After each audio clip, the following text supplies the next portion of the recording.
क्योंकि आसाम का मुख्यमंत्री और अमित शाह और प्रधानमंत्री 1600 करोड़ रुपया खर्चा करके आज तक एनआरसी का एक कुछ नहीं कर पाए, जीरो इन एनआरसी रिजल्ट।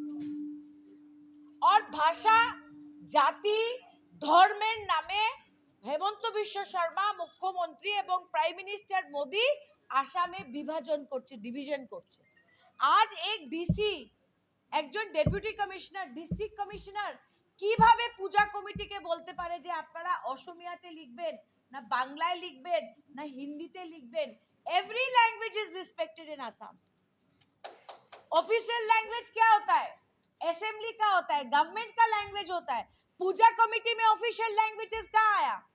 अगर गवर्नमेंट के যদি আজকে অরুণোদয় একটা অ্যাডভার্টাইজমেন্ট পত্রিকাতে দিতে হয়, টিভিতে দিতে হয়, আপনারা অসমীয়াতে দিন না, কে না করেছে? বাট ডু নট, আপনারা এইভাবে জাতীয়তাবাদী রাজনীতি বন্ধ করতে হবে बीजेपी के आसाम में। Stop it. और मैं ये बोल रही हूँ कि आसाम 1971 तो छोड़ दीजिए, 1951 से पहले आसाम में बांग्ला भाषा था। ये हेमंत बिश्व शर्मा को जानना चाहिए। बोडो भाषा था, सिर्फ एसएमईज नहीं था। This is wrong.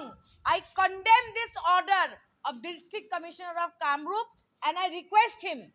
आपने কামরূপের ডিস্ট্রিক্ট কমিশনার রিকোয়েস্ট করেছে তো পূজা কমিটিকে, আমি রিকোয়েস্ট করছি you take back this. Stop dividing Assam on the basis of language, caste and community. Stop it. I am requesting the district commissioner of Guwahati. Chhath Puja में कोई हिंदी में लिखेगा, दुर्गा पूजा में कोई बांग्ला में लिखेगा, आज बिहू में एसएमईज में लिखेगा।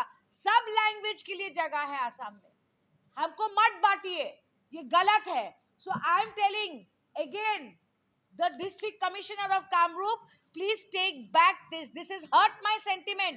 It has hurt the sentiment of 1/3 of Assam who are Bengali speaking. Don't forget that.